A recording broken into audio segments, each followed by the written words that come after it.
Thanks a lot, Ria. You've actually done a lot of the introduction which I was planning to do. And of course, for this audience, anyone who's been associated with business and finance, Manisha needs no introduction. But still, it's good to kind of hear all what you've said. I just want to, Manisha, just begin with one thing. When I was researching about what you've done and what you've all about your business, etc. One of the things I found out was that you kind of grew up in Shimla, where you were going with your father and playing golf pretty early in your life. So how did you think about it? You said, okay, I'm kind of young, I'm playing golf, I've now got all the skills which you need as a banker, and therefore it's the next natural step for me to take, and therefore I'm going to get into investment banking. How did that whole decision for you pan out? Thanks, Amit. Thanks for having me here, Ria and Amit. And I hope, Amit, that you will give my 30-year career a little more credit than just my golf skills, right? And in golf, by the way, I started as a caddy, which is the lowest form of life. And in investment banking, I guess you start at the bottom. So maybe that was a good training. But I don't think when I started, Amit, investment banking was something I even knew, right? I'm a child of two immigrant parents who worked hard and basically came with nothing from Pakistan, worked very hard and worked their way up in life. So I think right from childhood, what was clear is that you need to be well educated, focus on your education. My mom's a teacher, so basically, you had to come first in everything, literally. That's how focused she was. You had to work hard. You had to have a sense of purpose, and you had to stand on your own 2 feet. So I think that's what really carried me through into a career which is hard, and I'm sure we'll talk about that. But I think the value system that they gave me, and growing up in the mountains, which is tough, as you know, builds a lot of resilience.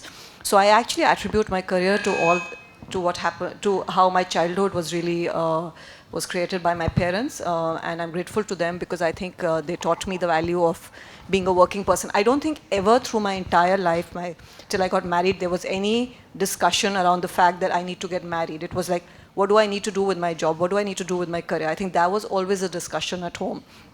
I think I brought up my marriage for the first time saying, I like this guy, maybe we should think about it. So I don't think well, you're too young, why do you want to get married now? So I think I was blessed, especially to have a dad who is so supportive. We were earlier discussing how, especially in North where I come from, it's such a patriarchal mindset. And to have a dad who was my biggest well-wisher and my biggest supporter. In fact, my younger brother to date says that I'm the favorite child. If you see our childhood photographs, my younger brother's dressed in my hand-me-down frocks. So he's like, that's all he got. He was like, yeah, you're there. So he's like, I never want to see those childhood photographs. But I think I now realize how blessed I was to have a dad who was just such a cheerleader. Yeah, actually, it's quite unusual at that age for the father to push, particularly if you've got both a son and a daughter, the natural predilection is to kind of favor the son. So therefore, you're kind of pretty lucky that. But you still haven't answered the question. How did all that translate into getting into banking? You could have kind of done anything at that stage. You could have kind of like your mother become a teacher. You could have, gone and done a PhD because you topped in Delhi School of Economics and got a gold medal. Yeah. So, you ended up in banking. I was accidental banker, maybe because my dad's a banker, it was in the genes, but I am an accidental banker. I actually wanted to go and do a PhD because my father was in the government. We didn't have enough means to go. I wanted to go and do my PhD overseas after D school, but we didn't have the money. And then I landed into banking, and it seemed like it's a good place. There was good money, and I was like, fine, we'll save up for 3-4 years, and we'll then go and do our PhD. But I think I fell in love with what I did. It surprised me how much I enjoyed banking, investment banking. That time it was more corporate investment banking. But I just loved what I did. I loved the kind of people I met, the kind of people that I had as my colleagues. I think that an accidental banker as I was, I just love my profession. And that's the only reason you can stay in something 30 years later if you still love it, right? Yeah, so, you love your job. You've been there for it. You've been at it for about 30 years. So what has changed in these 30 years that, even after all this time, you continue to enjoy what you're doing? It must have changed, as you said. It was corporate then. It's a little bit more investment banking. Business is a lot more complex. So just walk us through some of the changes which you've seen over the 3 decades or so you've been associated with. I think a lot has changed, right? I think when Amit, you and I started, we were lucky. We just had to basically understand 5 or 6 industries and analyze them and basically say, look, if you knew those 5 or 6 industry segments, you knew your business, right? There were a few corporates that basically you had to bank them, especially if you worked in a global multinational like I did. You were really catering to the top 20, 30 corporates. So it was that way an easier business to understand. Today is so different, right? And also, I think, Amit, what was important that time is that the success of your business was very dependent on what you could do to leverage licenses, etc., from the government. So proximity to government was important, right? And I think those are the ones that got scale, the ones who could get monies from state-owned banks, how they could leverage that, basically built scale. That's just how business was. Today, it's like every sector is open, every sector has global players. There's so much disruption happening within every industry. So I say always to my younger colleagues that, look, it's so much harder when you start because for you, business is changing every day. So you need to be on top of your game. There's so much disruption, including in investment banking and the way it's done, that it's so much more challenging for them, so much more exciting because it's a bigger ocean for them. For us, it was a little pond, those 10 corporates and, the government. There was a lot of state-owned privatization, disinvestment, but basically that was really it. But I think today, for younger colleagues, so much more exciting because, you're in a country which is the 5th largest economy.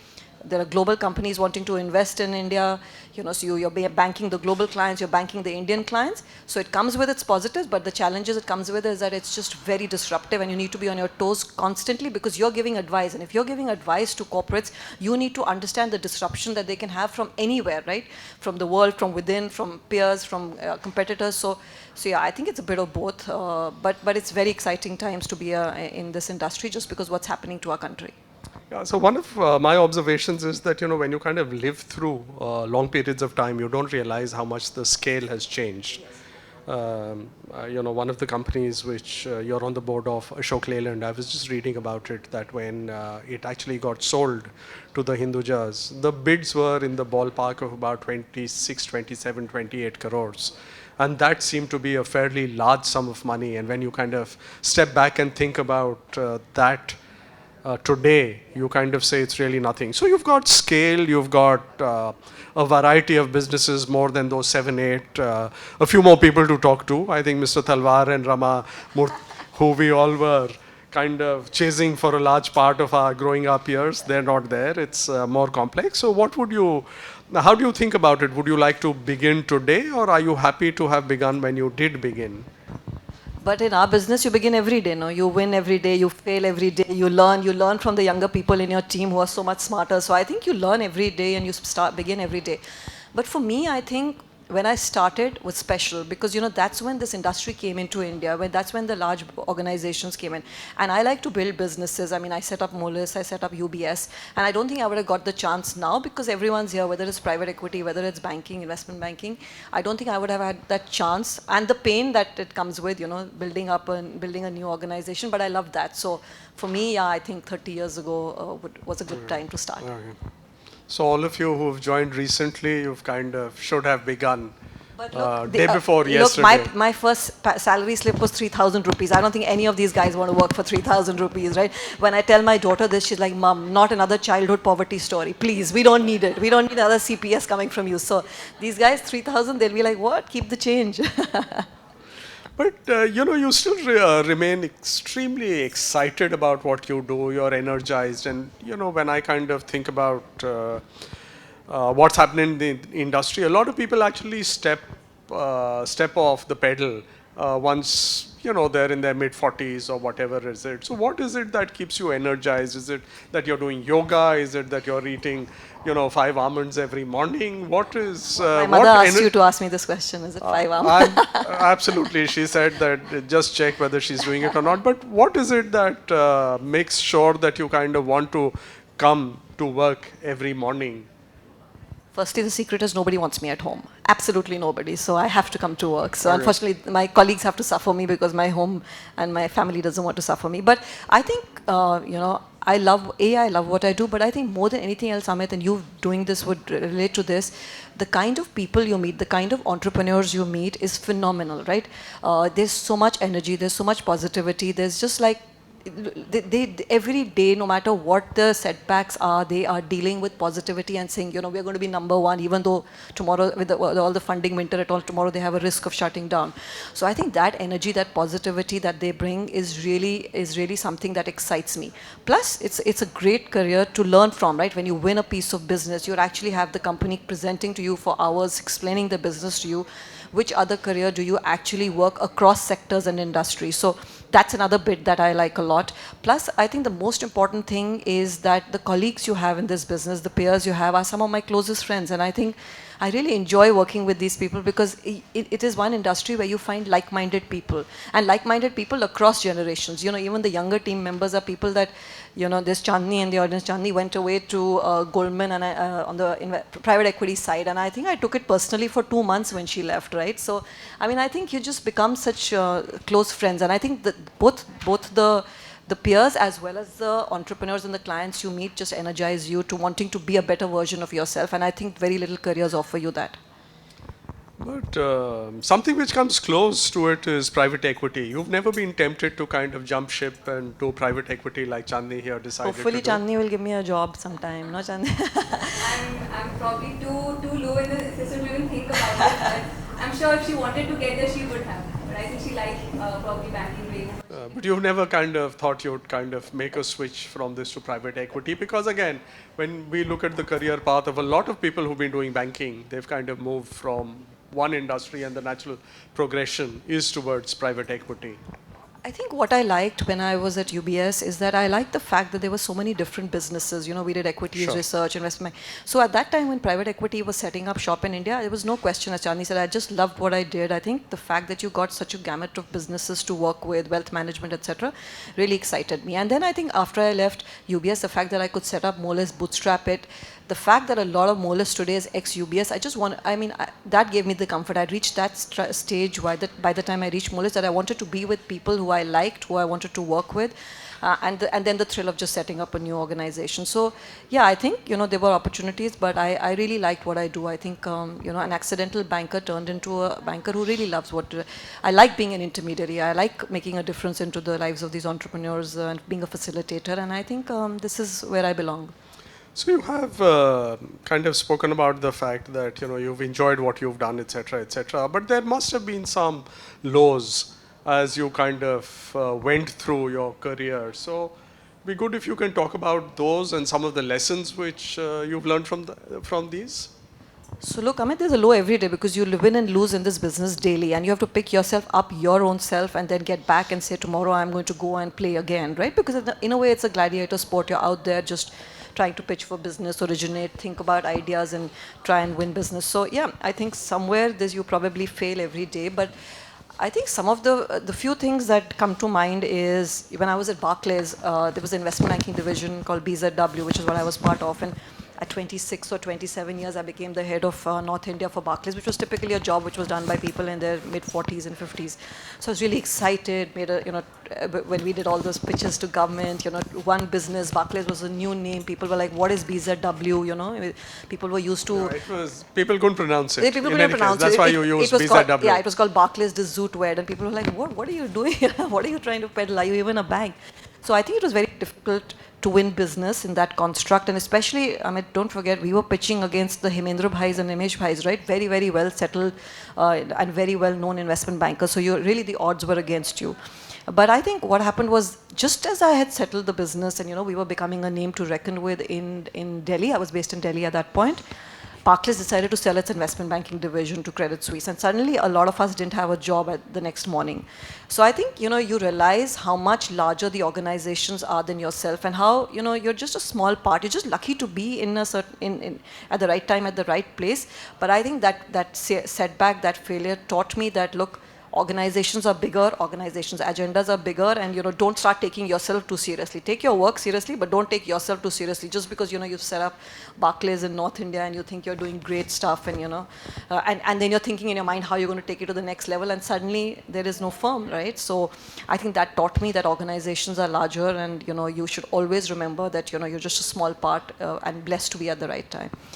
I think that was one learning. The second learning was with Ashwani, my dear colleague, and we were, I think, Ash returned from the US and then went to Kotak, right, and then came to UBS. So, again, Ashwani was a head of equities, just the best in the business, and our equities business started to do really well. I think we were number 1 or number 2 in market share. And suddenly the Congress government then decided to ban us from equities trading. I think the markets fell, Ash. This was at the turn of the UPA-1 government. Correct. When the market suddenly crashed and they were looking to hang someone. Correct. And we were the unwitting. Correct. We were the only one. We had the largest market share. Ash did the most trades.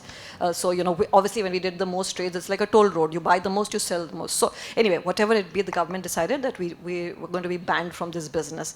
And that was like a huge setback, right? Because, not only on the equity side, but on the investment banking side too, to now tell clients credibly that please work with us. If you're doing an M&A or fundraising, please work with us because, this is just a one-off. Was very difficult.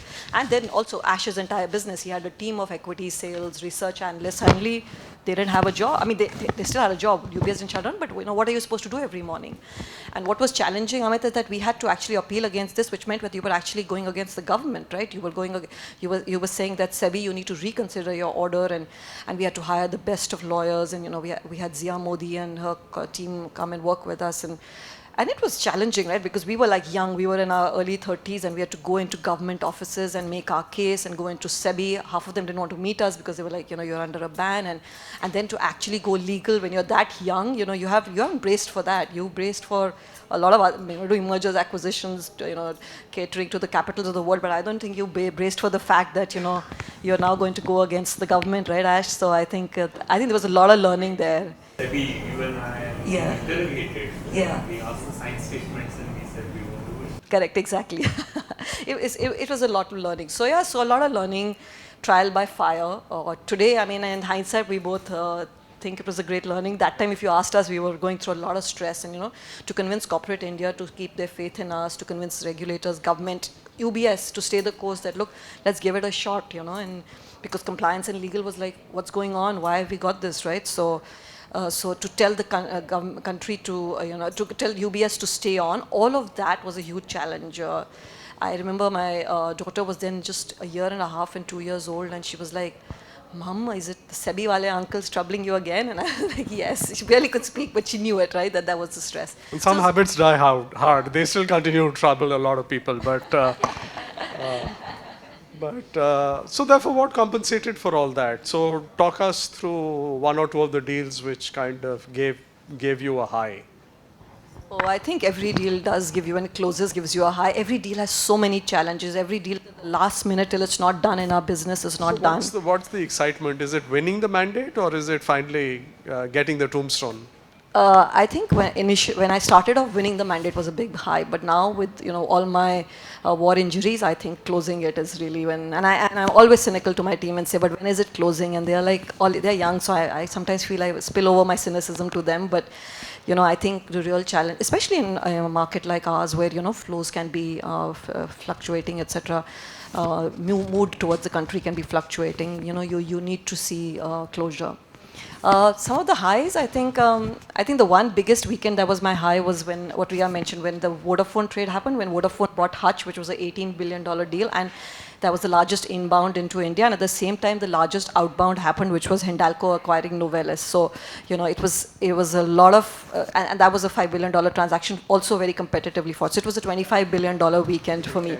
I almost thought always I should quit now, go on the top, saying that I just do $25 billion deals over a weekend. But yeah, I think that was a real high, and also both were very competitive. Vodafone, when they bought Hutch, you had local players like Arcom, SR, Hindujas fighting for it. So, in fact, I remember the entire deal team was closed in a hotel in London. Vodafone put us into a hotel, and that time mobiles and all, I don't remember even if they were Must there. Be because they were buying. Yeah, they were buying. Sorry, Sorry. That was a bad miss. But yeah, I think we were locked up, right? Literally, because there was just so much worry on what can leak out. And then Hindalco buying Novellus, that was their first large cross-border trade, and $5 billion, and Mr. Birla was himself leading it, so that itself came with its challenges, and so I think the way things have changed in the market is very exciting for the younger people, and but for us it's exciting that we saw the change, we witnessed the change. They take it for granted, but I think we witnessed the change from, as you said, the Rama Murli days.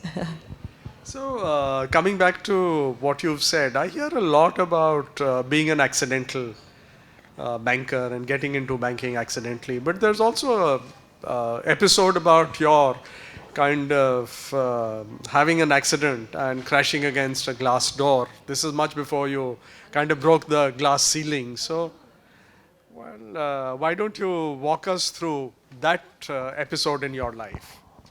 So I think this is a classic multitasking mum of a young kid. And my daughter was then 1 or 2 or 3, maybe 4 years old, and I landed in Delhi, and we were going in to meet with the finance ministry because we were credentializing ourselves on some disinvestments that were happening. So I was rushing in, and at the time that I was rushing in to meet the gentleman that I was going to, was the time that my daughter's school gets over. So I thought I'll just have a quick chat with her over the mobile and ask if she's fine and how was her day, etc. So I called her and I was speaking to her, and she was telling me excitedly about her day. And of course, I was listening to her very happily. And I walked into the finance ministry, and they had a 35-foot tall glass panel, which was just put there temporarily because it was budget time. And at budget time, the Ministry of Finance gets cordoned off because they don't want people loitering around and looking at the papers, etc., etc.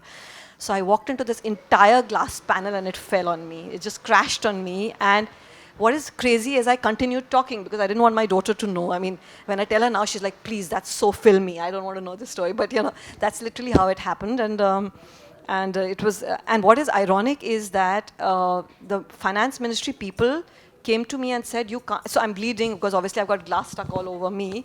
And they come to me and they say, हाँ लिख के जाइए madam कि आपकी गलती की वजह से ये टूटा And again, this colleague of mine, Rajgopal, who was with me, his poor thing is writing. They're looking fully psyched, and then I went and got the glass removed. But when you're practice for breaking the glass ceiling, as I said. But I think that time, Amit, there was so much janoon that the next day I took the same night I took a flight to Bombay because I had Sanjay was flying out, but more importantly, we had a pitch the next day, and I did it. But I think that was the passion for this job that keeps you going, and that was what it gave to me. It gave me so much that I felt so excited to come back the next day. And we won the deal because I got a sympathy vote. I don't think I did a good job pitching. I think I won it because I got all. Absolutely. I'm pretty sure. So I'm going to change tack and talk a little bit about corporate India. But before I do that, are there any questions from the audience at this stage? I know there are a lot of people who worked with you, so they don't necessarily want to use this opportunity. Please go ahead. That it's a close circle in your industry. All of them are your friends as well, but you're also competing with them. So how do you balance that relationship over time? Well, everyone's probably ambitious and then you're meeting in social gatherings. How does that relationship develop or you manage? I think that's a good question. First, a lot of my friends are also from outside of work, right? So that's really good because I think you need to keep that balance. One of my closest friends asked me 4 years ago if I were responsible for ATMs in Molus. That's how much she knows. So she thought because she wanted to complain about ATMs and how they're not doing well and how they're not friendly for disabled people. So she was like, why can't you do this? And I was like, I can't remember last when I went to an ATM. But so that's nice because that's important because I think that's really important for every individual because our jobs are so consuming that you must have friends outside of your field of work. You must have someone who plays the guitar or someone who's, a trekker because I think that enriches you as an individual. And second, I think it's really important. What you said is a really important point that, after work, you just don't carry that forward. It's harder said than done, but I feel I don't carry it into my, when I go home or in fact when I started off I used to compete with my husband for work. That was personal. Losing to him was bad. But I think with my friends, I think that's where I just draw a line because, at some point you just have to stop and you have to, otherwise your friendship gets impacted and I think that friendship over anything else. So. I think it's a tough line. It's a good question, but you just have to have the maturity to say, look, you won some, you lose some. You have to be a good sportsman. You fought, they fought. I lost this time. Next time I'll win. So, don't make it personal. It's not personal. Okay. Any more? Sure. Will you pass the microphone?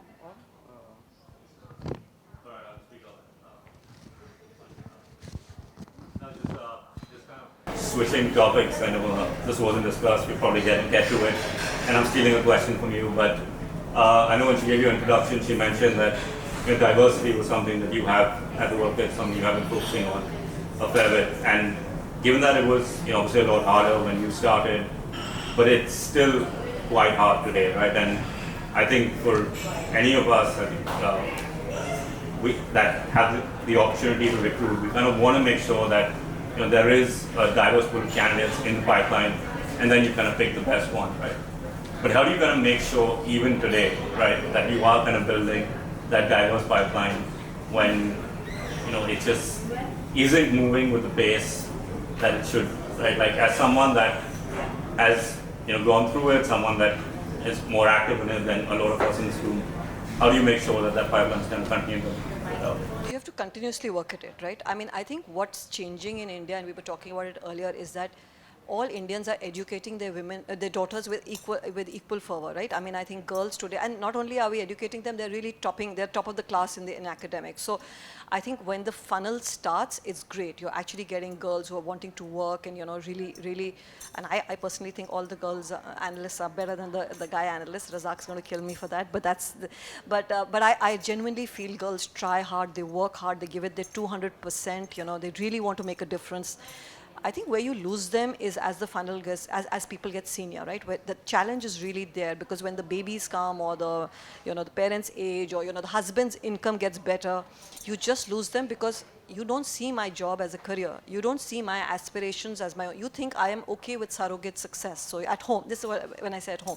So the patriarchal mindset kicks in and says, look, your husband's doing so well. You should be so happy. You should give up now. But I'm not wanting to live with surrogate success, but people don't realize that. And the pressure is so much in the ecosystem that the woman quits. So I think the real challenge is not at the entry stage. I think entry stage, as you said, pick the right mix, try and get 30 to 50%. I learned earlier that IT now has 30% women in the workforce. But I think the real challenge, the real hard work that all of us have to do is to retain women in the workforce. And I was really hoping that COVID would teach us that things like flexi hours, work from home, etc., can become a way of life. And I think if you're able to offer that to women in the segment when they lose out, I think you will see a difference. Because Madhura here reskills and upskills women, and she faces this challenge every day that it's so difficult to get women back into the workforce once they leave. And I think her advice to them is always just try and stay the course to the extent you can. So yeah, and I think the second thing I want to say is that don't just hire women just because you want to tick the box on diversity, right? Actually, I'm not looking for a seat. Fine, you get me in because you want, but also embrace me and give me the chance. Treat me as fairly as you treat the guy, right? So I think it's the whole thing about equity and inclusion for real reasons, not just the tick in the box because HR told us to do that. And I think the next thing is in manufacturing, etc., is safety. I think that we need to do a lot more work on, because a lot of families just don't allow their girls to work because they feel safety is an issue. That's not an issue in the world of financial services, but I think the patriarchal mindset, as they say, a lot of us taught our daughters how to be empowered. We didn't teach our sons how to live with empowered women. That's the big problem, right? So I think that needs to change. I love the fact that you asked the question, especially a man asking this question. We're very happy. It makes us happy, right? So it's actually a good time to talk about some of the changes. Again, I asked you about the change in the investment banking. So when you kind of look at corporate India, what are the changes? And just taking up from the question which was asked, one of my observations is that, 30 years ago, it was unusual or highly unlikely that someone would pass on the business to their daughter. Today, you hear a lot more about.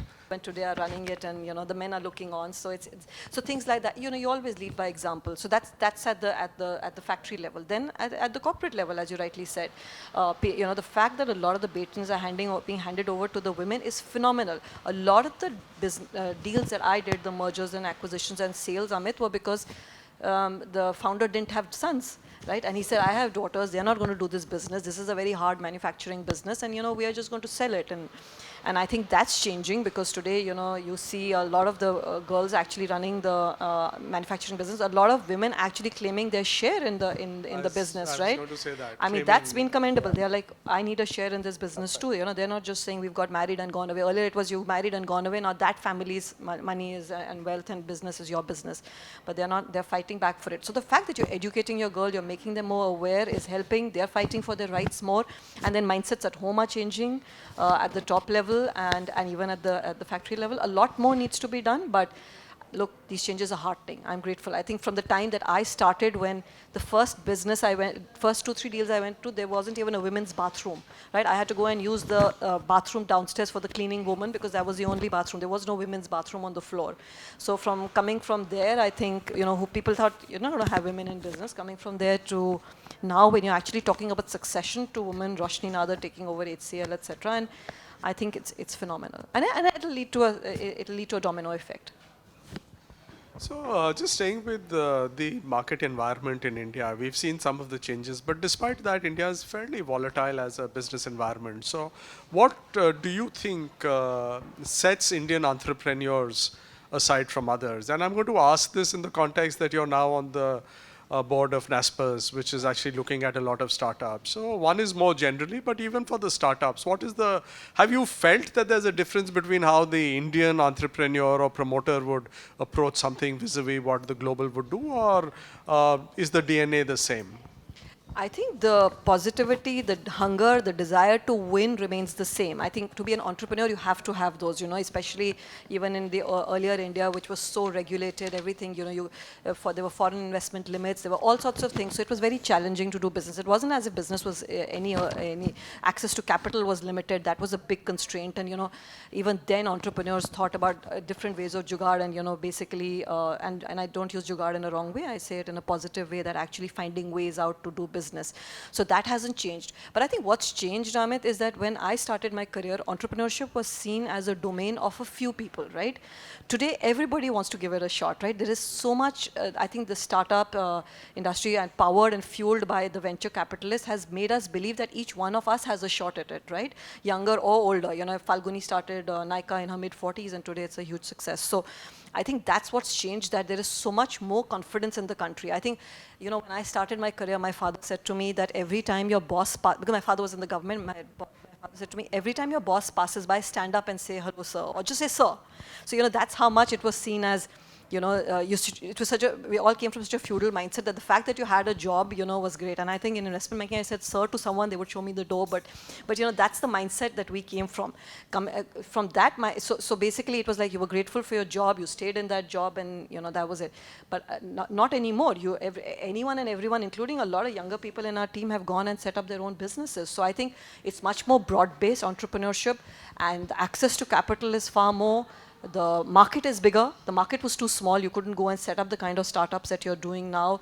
It's a more level playing field because you're not really looking for licenses, etc. If you can convince a VC to have capital and you have good execution abilities, you can actually run a good business. So I think a lot more exciting time to be an entrepreneur today. And I think that's really what's propelling India, right? The entrepreneurial energy. What hasn't changed, Amit, is the confidence and the self-faith. I think that's one thing I love about entrepreneurs, their self-faith, their self-belief.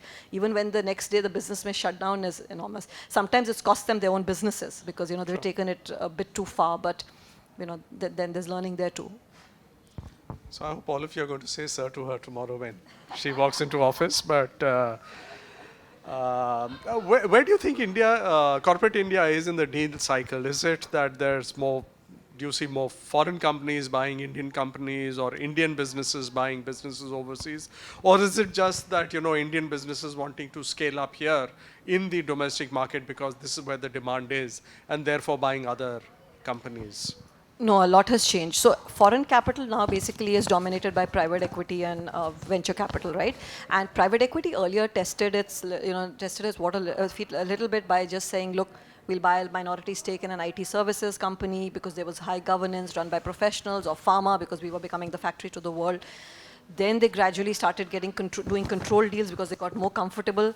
Then they started doing larger and larger deals because they could get exits. So I think private equity will continue to dominate, just like it is world over, continue to dominate the flows of capital into the country.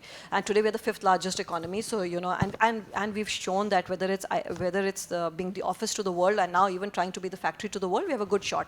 And forget all that, we're a large domestic economy in ourselves. So, if there's private equity buys a lot of consumer companies, pharma companies, they're buying it for the domestic market. So all of it, the domestic market, the fact that we're the 5th largest economy, the fact that we've opened up, SEBI's done a great job in terms of, the regulations, government's done a lot. It was so complicated earlier, 49%, 51% in this sector. Now it's like, you like a sector, go out and buy. Then they exit through the public markets. That was never possible, right? Today you can do large trades on the public, on the exchanges and get it done with. So I think that will continue to encourage foreign capital, and as the world continues to degrow and get smaller, I think we have a good chance in getting more and more foreign capital. Foreign strategics have their own challenges, so I don't know how many of them will come, but we'll see how that plays out. So that's on the foreign side. On the domestic side, Amit, I've seen a huge change, because when I would earlier go and pitch to a domestic company to go and buy another domestic company, the discussion was always on greenfield versus brownfield. And it was so easy to set up a greenfield that they were like, why should we pay 14 times EBITDA or 13 times or 10 times or even 8 times? We can build this in 4 times, right? But not anymore, because now the country is so big, so complex. Every state has its own rule and regulation, and every company wants to dominate in its space. They understand that the time to market is so much faster and accelerated by buying companies. So, whether it was an Adani going and buying the Wholesome assets, which was a large transaction, or several others, I think you're seeing a lot more domestic M&A. Earlier, domestic companies were never our clients for domestic M&A. So that's what's changing on the domestic side. On the foreign capital side, as I said, more and more capital coming in through the private equity side. And then the last bit is domestic companies wanting to go and buy companies globally. There actually what's changed is when we did the Bharti Zain transaction, for example, Bharti said, look, we are the biggest in India. Now we want to go but we want to be one of the biggest globally. So let's go and acquire this asset in Africa, which was a $10 billion transaction.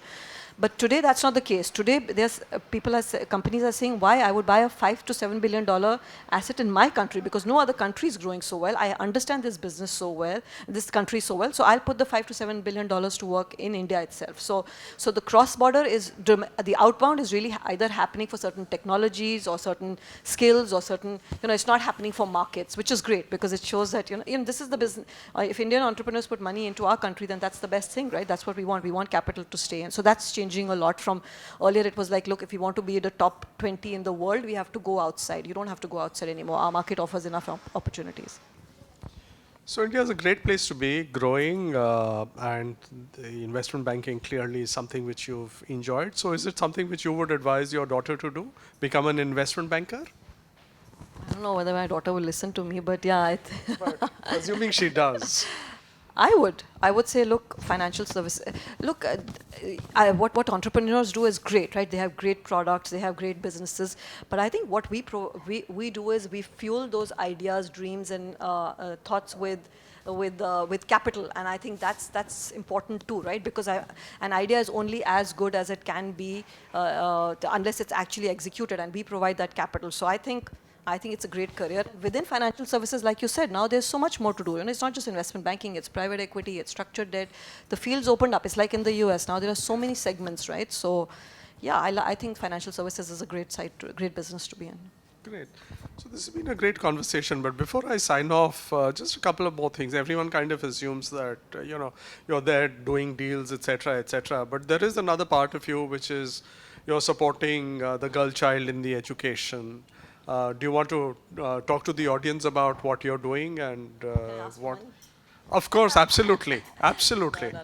I think that's really my grandmom's work. My grandmother started it off as just educating kids in the block, and she would only educate the girl child because a lot of them would drop out, etc. We used to live in Chandigarh, so I wanted to take that forward. So I've helped set up balwadis. I come from Simla, Himachal, so that's where I've helped set up balwadis.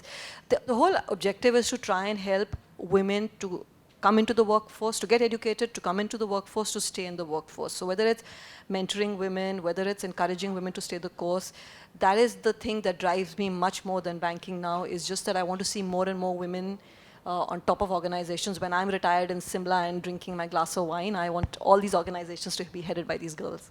That excites me more than anything else. So how often are you there with them?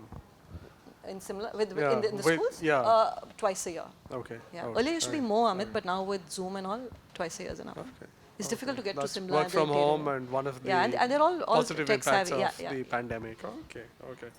So I'll just close with one last question. It actually stems from what you'd asked a little bit earlier. You've now you began by talking about Sanjay, so you've been married for 30 years, and we kind of concluded that it's not easy to talk about transactions. So what do the two of you talk about after 30 years of marriage? You answer. After 30 years, do husband-wife talk? I'm not sure, but but I think our business now is different. I think when we started off, it was we were complete competitors, and that had its own challenges. But I think it's to my point earlier that after a point, you have to say, look, this is where the war stops, and otherwise you can just go crazy with this stuff, right? It is anyway a very self-consuming career, but at some point you have to give a reality check and say, look, guys, stop. This has to stop and pause.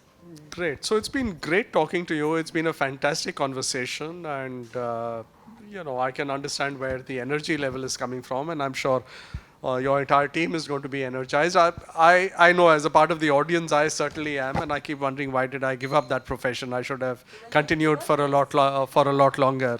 With that, let me just say, if there are no other questions, we thank Manisha for being here and taking time out. I know this is not an easy place to get to, and while her office is here today, she wasn't in office, so she had to make a double effort to come and join us this evening. Thank you very much. Thank you for and having thank me. you all for taking time out to join us this evening. Thank you.